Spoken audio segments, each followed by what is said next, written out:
Good evening and congratulations. This is an honor to be here tonight with you and to celebrate your 25 years. Charlie, I love being on that show of yours, behind the scenes. And the work that the camera crew does and the other volunteers, and Mike, extremely professional and innovative and been a great manager. But congratulations to all of you who have participated in seeing this continue for 25 years. That is truly a great milestone.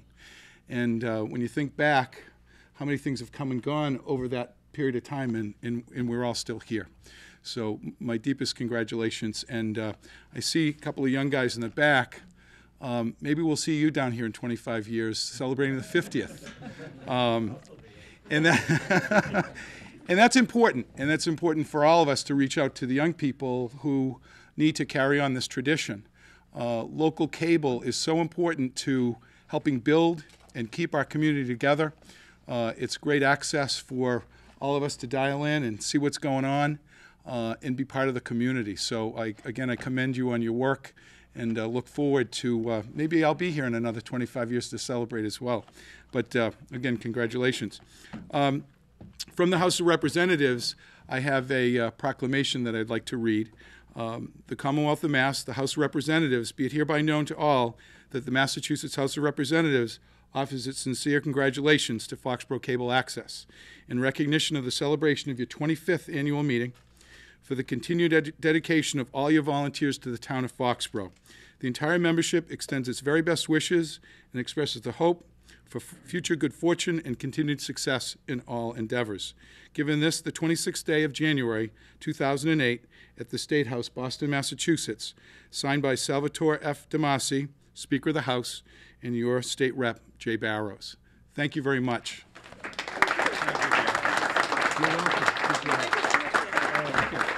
Thank you. Well, when I was invited to appear tonight, I said, well, put me down for 3 minutes, I guess. You have volunteers who have spent a lot of time in developing cable access here in Foxboro. It's a wonderful institution, and last year, of course, in trying again to run for selectman, I had quite a bit of goings-on with the camera crew here and Charlie, great Charlie and his program. And I'm really a historical footnote, I guess. So all I will say is this very, very quickly. There are some things that go by in your life very quickly and come up later on as sort of things you didn't think about until something brings them to your attention. In 2003, I was invited to go to London, sat at the head table at the Athenaeum Club in London, to participate in the 50th anniversary of an entity that I was one of the 3 founders of back in 1953 when I was a student in London. In 55, I came over here, and 3 years later, 58, I was married in Florida. So this year is my 50th wedding anniversary coming up in June.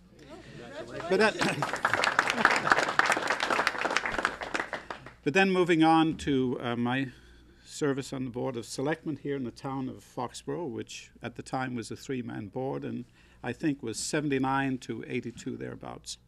2 things happened there, and these are the last 2 events I'll call to your attention. The first was the New England Patriots, and we had the Stadium Realty Trust at the time with Rex Bristol, I guess, and so forth, a lot of local involvement, came before the board, and they wanted to delay the starting time of a Monday night game from 8 o'clock to 9, and the reason was it was going to be televised, and would only be televised if it was delayed till 9. So I think I was chairman at the time, so I actually was the tiebreaker vote, 1 for, 1 against, and so I voted for it to break the tie and allow the later start. So I guess that was the first Monday night football game televised of the New England Patriots, and then look where they are today. And by the way, I've only ever been to 1 game at the stadium.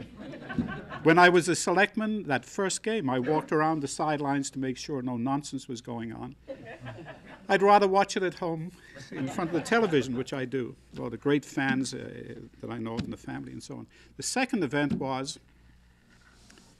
came a request for the cable franchise in Foxboro. And there were two applicants. I think one was Cablevision, and I forget the name of the other. And again, one board member was for one, and the other member was for the other guy. So there was a deal of pressure because of some local financial involvement for one of the two, and I have to say I didn't know much about it at the time. And Jack Ortholet was my counsel. He sat down, he said, Neil, you know, this particular Cablevision, I guess it was, those are the people who will do much better for Foxboro in the area of cable access. And I didn't even really understand what that was at the time. And so I broke the tie and voted for that group. And of course, that's why I'm here tonight. I signed a piece of paper, and that was my last involvement with Cablevision up until last year. So really, these are the people, the volunteers here. Mal Beaverstock. Mal is a name I've known for a long time from the Foxboro company back in the 50s ongoing. So he's really the pioneer here, and all the other great people who work here. It's an institution. My wife particularly loves to sit and watch meetings. You've got all the games that are broadcast, girls and boys, football, and so on. So it's a super institution, and thank you for inviting me here tonight. Another milestone that came up, and I look back and say, well, that was a good choice, I suppose, even though we probably still would have Comcast today. The forward-looking footnote is this. I come from participation in the high-tech industry, and I can tell you, I know Verizon is coming on strong. I saw a letter today to push fiber optic cable, which is probably the fastest means of connection. But don't look at that. Look 10, 20 years down the road. I think it won't be hardwired anymore, and I'm not sure what cable access is going to have to do to stay and keep the access they have. You've got to be forward-looking and not just concentrating on Verizon coming. Thank you very much.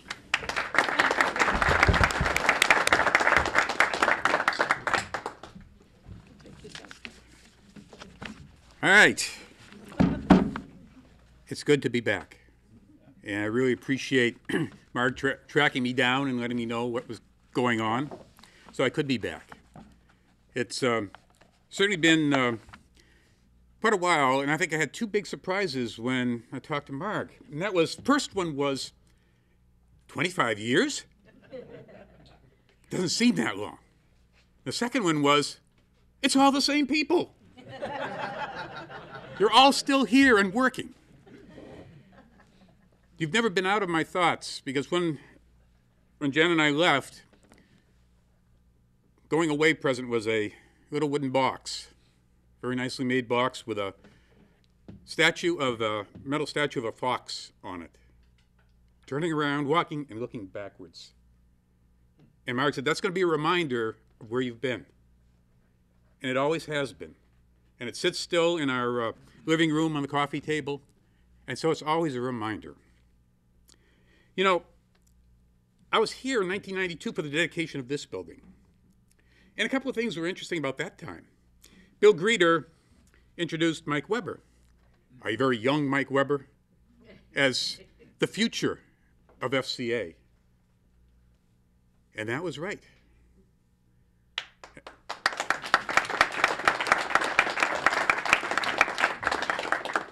And then he introduced me. He introduced me as the grandfather of FCA. Now, this many years later, I don't know what that means, how old I am. But talk about senior moments. I didn't realize my son and his wife would be here, and I'm trying to look around and, you know, remember people, and they walked in, and I thought, they look familiar. So if I'm that old and older than God, I guess the place to start, say, in the beginning, there was the Word, and the Word was a small article in the Foxboro Reporter. The selectmen had got, actually at that point, 3 candidates who wanted to wire the town for cable. And they were looking for volunteers for a committee to look over those proposals and make recommendations. And having just finished tour duty on the finance board, I said, all right, sounds good. I was always interested in television and in media of different sorts, so got on there. Turned out that was a very important group because this was big time for television. People wanted more and more. They wanted programming from other places in the country. They wanted other options. And the cable companies were going to try to get a monopoly in the town, to be the only ones. This is a big deal to them.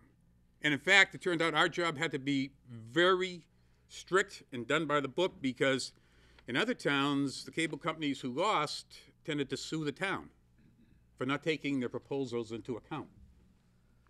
So we went through and made the recommendations, and Neil said, Selectmen voted for mass cablevision. But that wasn't the end of it, because with that vote, that just said, okay, you're going to be our cable company. Now we had to turn and translate that proposal into a license contract. And I sat down and wrote the first draft of that license contract. And what was happening then was Cablevision had put out that carrot. The carrot to everyone was, you can be on television. So you're looking and say, is that a smokescreen for whatever else they want to do? Why were they offering that? But now we had to go through and say, all right, you walk the walk, or talk the talk. Now we got to see if you can walk the walk and put down into a license agreement everything you said and what it meant and how it was going to be handled, what our role was, how we worked with the selectmen. The first thing that came up, of course, was money.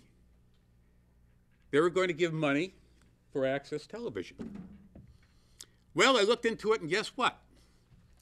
If we were a committee in the town and they gave money to the town, it couldn't be earmarked for cable or access. It had to go, according to the times, into the general fund, and the selectmen would have to authorize that money to us at any time or a town meeting, and they could do what they wanted with it. So I sort of looked at it and, Neil, no disrespect, but we said, do we trust the selectmen? We decided, we said, no. And so we came up with an idea that was a first in the state of Massachusetts, that we could set up a nonprofit organization that could accept that money. And of course, that turned the shoe on the other foot and said to the selectmen, do you trust us? And how we worked that out was to have members of the Board of Selectmen, or they could have members on our board. And quite frankly, as it turned out, that if they really didn't like what we were doing, they in Cablevision could just write us out of the agreement in the future. So we got that through. It was a balance of power that I think has served the town well, at least through these years. We all needed each other. Cablevision needed the selectmen because they held the license. The selectmen needed us because we would run the access. We needed the cable company because they were providing the equipment. So we worked out that balance and really went through there. And as soon as we signed that agreement, that night they took the selectmen, I think, and anybody from our committees out had a dinner. And of course, if any of you know me, I can't sit still and just small talk around. So immediately I got down talking with some of the guys who came in from their central office and said, oh yeah, hey, this is great. Now we're going to have access to your building. I said, what? Well, we're going to be, what the license says, we're going to be doing programming and everything. We don't work during the daytime. Unless, you guys want to pay people overtime to stay there. The answer to that was they walled off one part of the building with a door, and okay, we had our part, they had theirs. Same thing with the truck. You want to drive it? Well, then once we found out, yeah, okay, we could drive it. Oh, well, now we're not going to park it outside. We got to get into your yard. So we need access to the yard.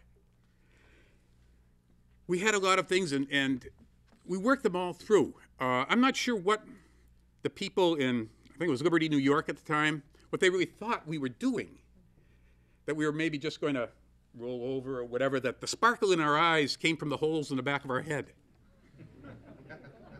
But that they didn't know, we had a secret weapon, and a couple of them.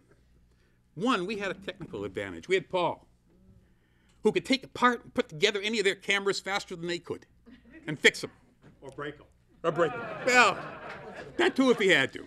We had Bill Greeter working with a phone company who knew more about networking and phone lines and all that. We had the technical capability. And the second thing we had that he didn't bank on was we had a group of dedicated, fanatic people who wanted to use this equipment. And it was those two things. And with that, that's when the fun began. We had a ribbon cutting, as you just saw. We did all that. Now, one thing that you didn't see on that tape, as they panned around outside, people looking around, they caught Paul and asked him what he thought of all this. And he said, "It's the devil's work." You have to watch for that little piece in there.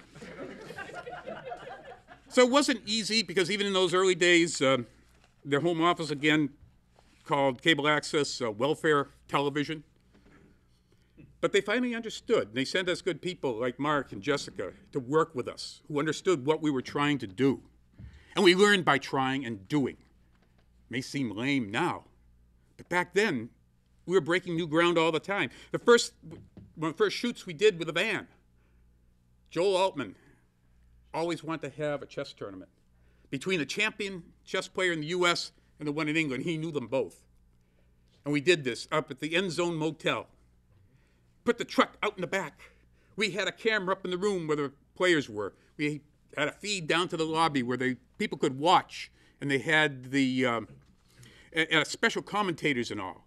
And what we learned out of that was while we had the truck plugged in to the place, we also had the little lights on above the equipment. Those lights were run off the battery of the truck. And that first night, packed everything up, turned the key on, and the battery was dead.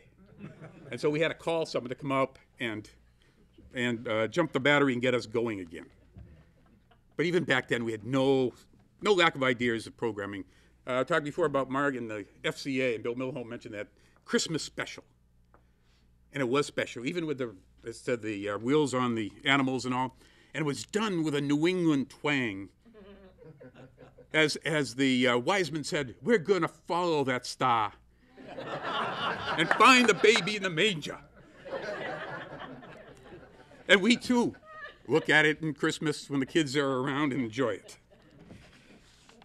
But that wasn't what people wanted to do. They wanted live television, the excitement of doing something live and going through. And so we did. We had on-the-spot news. Ann Davies. We had a 6 o'clock newscast that had features. We had a weatherman, sports. We did all that live. And I think that may have been a time when Jack Offolet started thinking, did I really think this was good? But he saw the potential there of what we could actually keep doing and going on with. Another memorable, well, maybe not so memorable, we had our version of Saturday Night Live.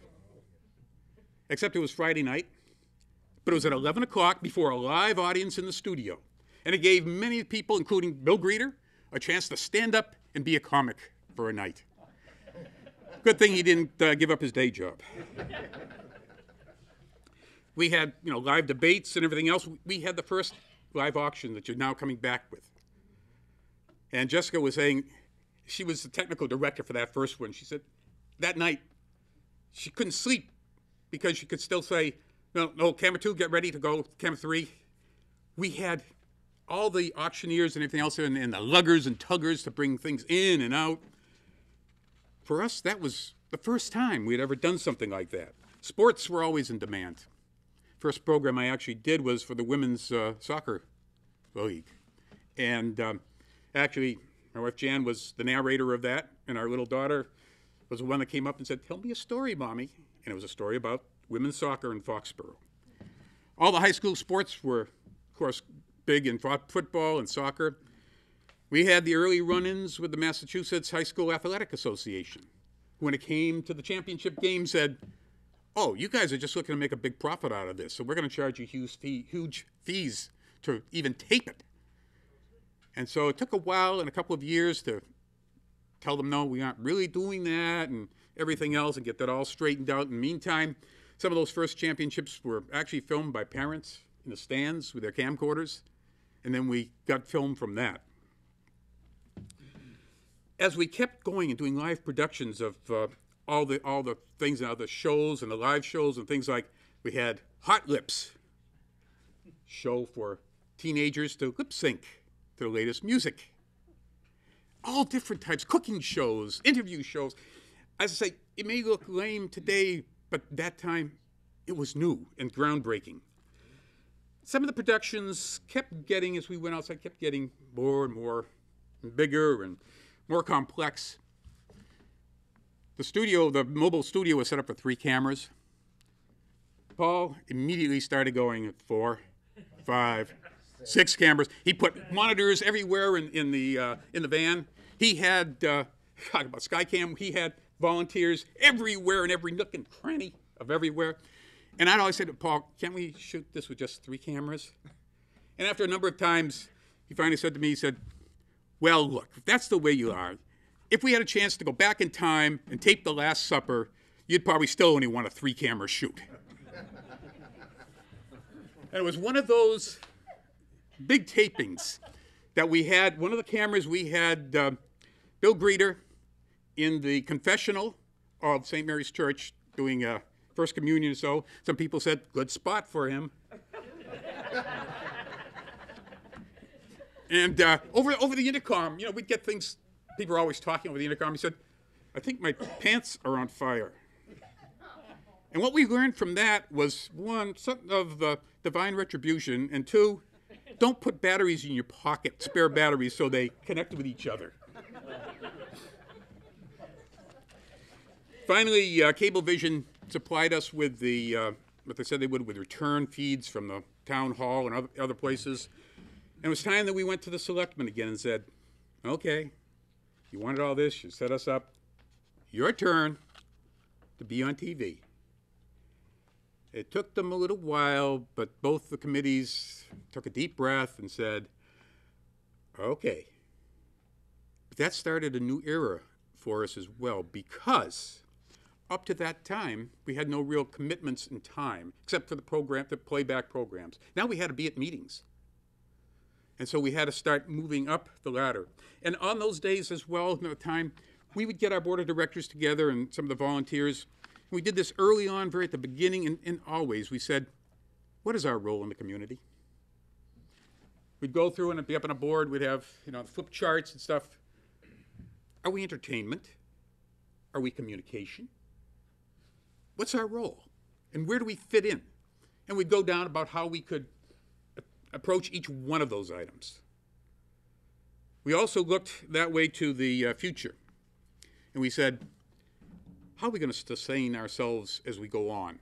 And part of that got into the budget process. We started a new budget process. Said, we've got to put some money aside for equipment, for contingencies, a scholarship fund, and a definite support of the high school, which we thought would be our future. And it was Barb Savatella that really helped with a lot of that. We mentioned Julie Bernard. She was one of the first ones. She really liked what we were doing for Access Television. She never really took part in a lot of any of the, I think, productions. But she was on the board, and she'd take a look at our office, and she said, you got to fix up this place. Because we had files all around. People were calling. Tapes all over the place. And so she was really the first one who started to organize the office, and was the predecessor for all further office managers who came along and said, hey, that's a big job too. And it certainly was. In all, I think what made us a success through the years, those early years, and still I can see is there today. First, we had fun. We liked what we did, and we liked the people we did it with. And the second, we were a family. Yeah, we argued. We didn't always agree on what productions we should be doing or anything else. But in the end, we worked it out, and we supported each other on each telecast we did. Third, we thought about the future and how we wanted to address it. And finally, we tried to be always relevant. Relevant in what we did, relevant to the town, to the cable company, to ourselves. And we had to make sure we always did that. You know, times are changing. You've got the Verizon and other things coming in. And as Neil pointed out, one of the biggest ones may be that little symbol that's up in our logo, the satellite dish. I have satellite down in Mobile. You don't have to wire the town. Comes in over the air, and there's no local access. So somehow you're always going to be able to and have to go and figure out, okay, how do we keep this sustaining? What deal do we work with whatever company is in here, and whatever is our leverage? You've got a great background now for doing that, and people know what you can do. I travel not a lot, but a fair amount around the country. And times I get in this hotel room and I look at the access channels. That stuff is really lame compared to what you're doing and what we did back then. I mean, it isn't anywhere close. So yeah, the beginning of FCA was exciting. We were innovators. We were pioneers. We tried anything we could, and we didn't have the technical equipment. The only thing we could do is jump cut edits from one scene to the next. And if you want to fade something in or out, well, you had to do that manually. You couldn't just tell it fade in 5 seconds or whatever.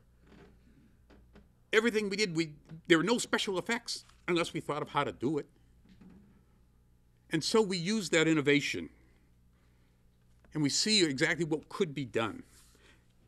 FCA has changed the way people think about cable television and about television in general, what it can be, and especially here in Foxboro.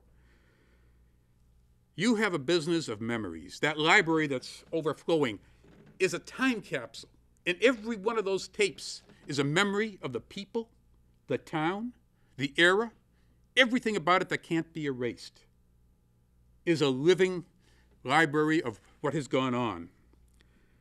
So in conclusion, I want to be sure to, if you really want to thank the person who's responsible for all this that I've done, it's my wife, Janet.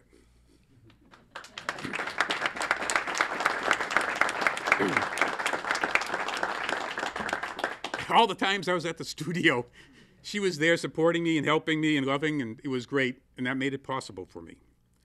And then finally tonight, I really want to thank all of you for giving me a really great gift. Yeah, the paperweight is nice, but the great gift is one that, in a lifetime, I don't think people too often, except from their families and watching their children, can say, there is something that has grown and prospered and matured, became great, and I was there at the beginning. Those of you who have been here for quite a while, you too can say that. You all should be very proud of yourselves and what you've done and accomplished. I am very proud of all of you. I really want to thank you for what you've done. And actually, in closing, I had the last report that I wrote, the last annual report. And the closing part of that, when I said, I would no longer be with FCA,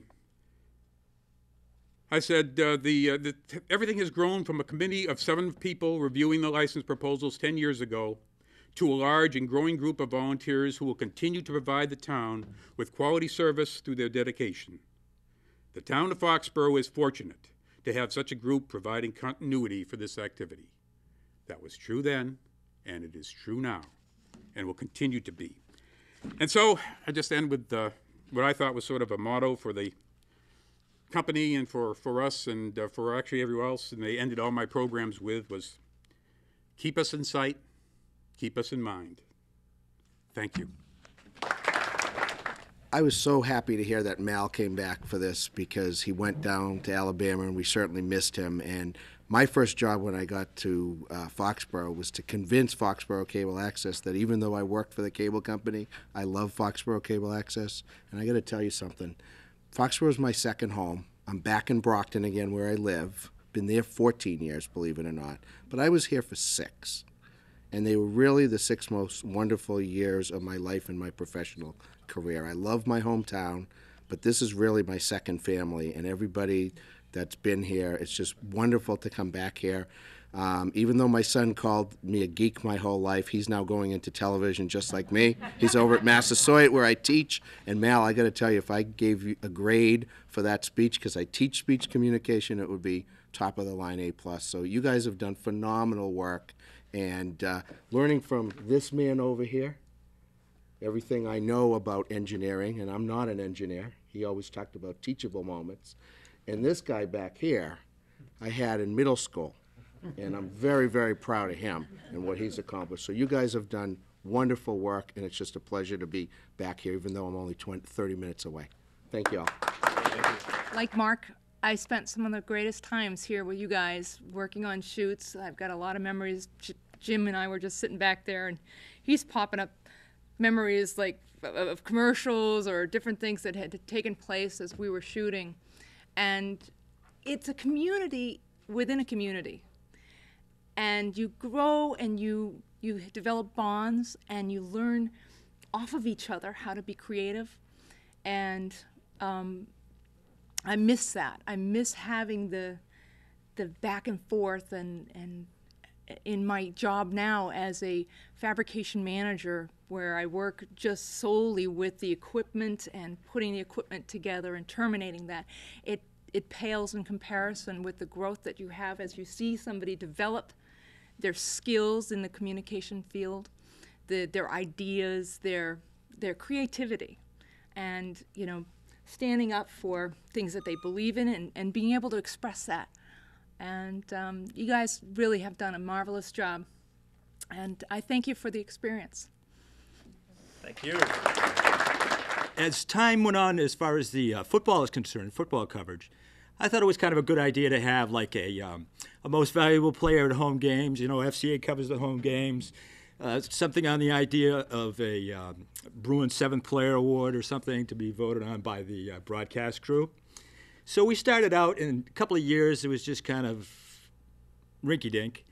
And then it got to the point where we decided that we were going to name this trophy after Jim Ellsworth. And so it has already been presented twice in his name, and the third time will be in the banquet in March.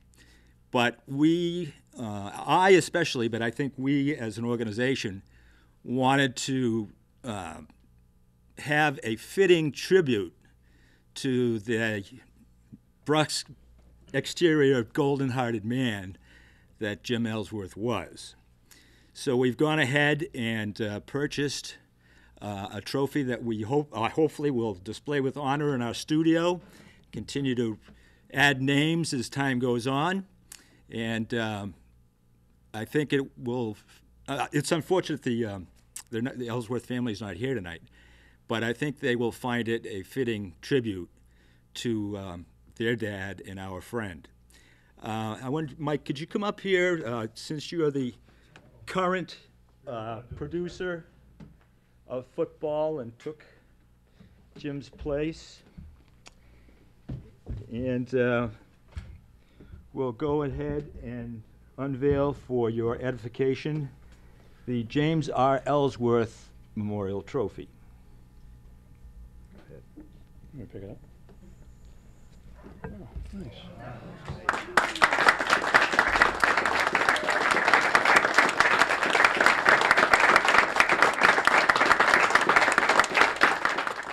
I have several certificates of outstanding achievement that I'd like to pass out to some volunteers. The first one is called the 7th Player of the Year. We usually hand this out to one individual. This year it's 3 individuals who are always around, but don't necessarily, they're not in the limelight. They're always there. Sometimes even if you don't call them, they show up and they're extremely helpful. These 3 people have been assisting us with high school sports, primarily basketball. They're always around when you need them, excellent camera operators, and come with enthusiasm. So this year we have a certificate for Vincent Galemi, Martin Galemi, and Sam Plasmati.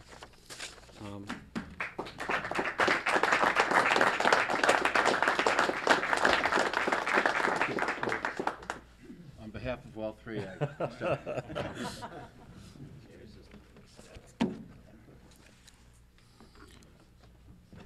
The next one, it's called Statistically the Best. And there's probably nobody in the room questioning who this is going to go to. Frank McDowell, our statistician for sporting events, really brings... There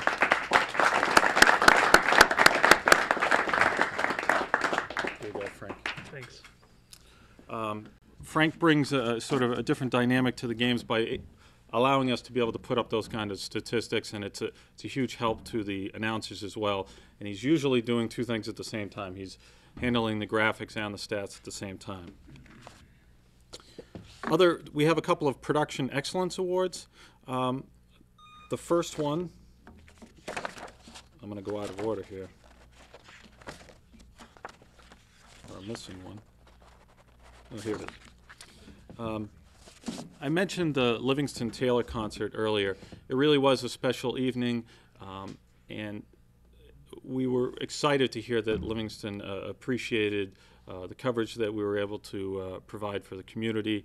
Unfortunately, we were only able to air it 3 times on our channels, but it really was a special treat. And as I said before, I'm so glad that it was a successful fundraiser for the Camp St. Augustine group. And the producer of that event was Ray McKenna. I'd like to provide a certificate to him.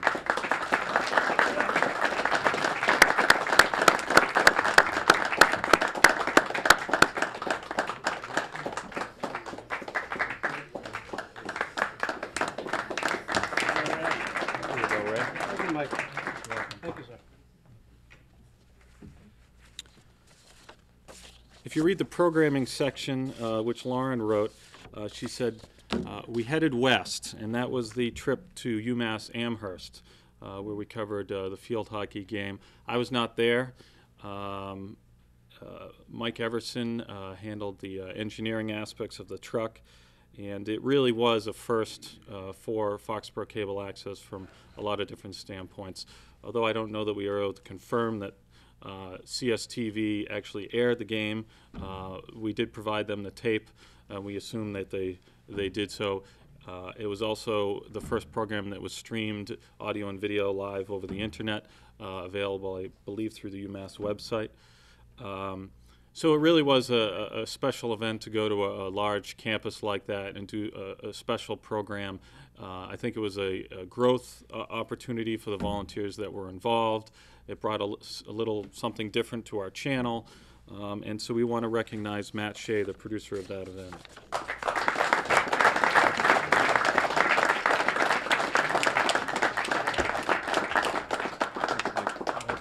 Just one thing. It was a 12-hour day for everybody who went. Thank you all for coming.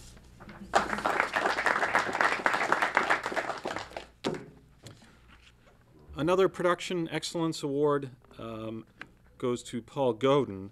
Paul Godin, as I mentioned earlier, has spent an enormous amount of time in the edit rooms, close to the hours that Mike Everson puts in, who lives in the edit rooms. But he comes in, I'll show up, at 9:30 at night because I forgot something, or I'm coming back from a production, and the light's on inside, and there's Paul Godin working, or I come in, and I think I'm early to work, and the door's already open, and the lights are on, and it's Paul Godin, and so sometimes, he's not again somebody that's in the limelight because he's not. He's not on every single production, but he's doing his thing with the Historical Society, the Senior Center, and behind the scenes on a weekly basis. So he's all over the place, and we want to recognize him.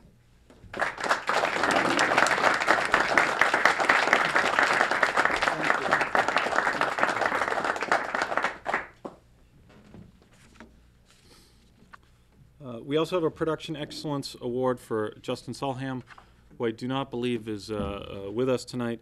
Justin is a fairly new volunteer. He's an independent filmmaker, and he's starting a new series with us called In My Head, where he essentially goes through the process of an independent filmmaker, sort of explaining how he gets to that end goal of creating shorts. And he's actually working on a full-length feature called Maxed Out, I believe. And so that's his latest project, and we wanted to recognize him and encourage him to continue.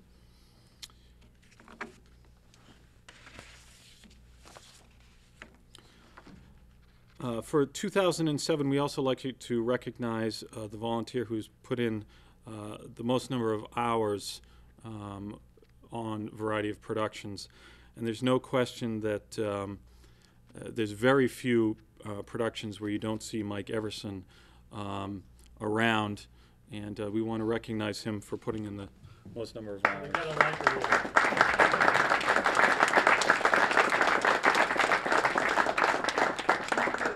Thank you. Yeah, as a matter of fact, I had more this time. It says over 1,200 hours on her certificate, which is just an enormous amount of time, and we're grateful.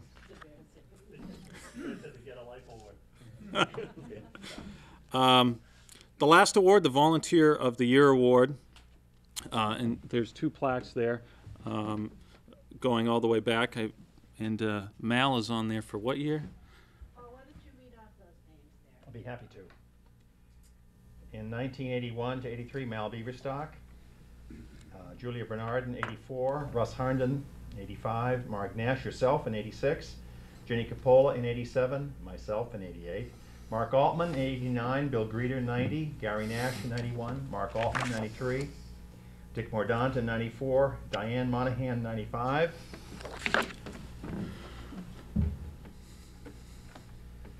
Barbara D'Entremont in 96, Barbara D'Entremont again in 97, Cliff Natalie in 98, Jim Ellsworth in 99, Neil Kaiser in 2002, Mike Everson 2003, Paul Godin in 2004, Paul Beck in 2006, and Ray McKenna in 2007. Excellent. A little bit about this year's Volunteer of the Year. He's been with us for an extremely long period of time, helping us out in every aspect of the operation, from serving on the board of directors to producer to volunteer to lug and tugger, anything to help us out. This year he spent a great deal of time as a handheld operator during the football games. One of the most notable contributions is his support to the Beck TV Center, where he spent countless weekends pushing Paul through the process of getting that complete, and we are there. It was a multi-year process. We were looking back at some of the old photos, and the Beck TV Center actually started in this room. Paul gathered a lot of the cameras that you had, and I remember in the corner there we had loaded up the plastic racks that you had to just see how this might go together. And there was some discussion about, there's a great opportunity here, where could we deploy this? And the high school made the most sense. And this volunteer has assisted you, and I think he's got gouges in his head from pulling cables, through the nooks and crannies of the high school. Also the producer of music for the last several years. This year, we added a new dimmer system, which actually is in use right now. FCA has not had a dimmer system before this. And we added a jib and more lights to the Pops concert this year. At the Pops concert, I believe it was this past year, Steve Massey, the director of the music program, called this person the hardest working citizen in Foxboro. He pulled off the 7-camera production at the Symphony Hall that I mentioned earlier, and he is one of the editors of the 50 hours of footage they're trying to go through. And as the vice president of the board of directors, we'd like to recognize Neil Kaiser. You're here.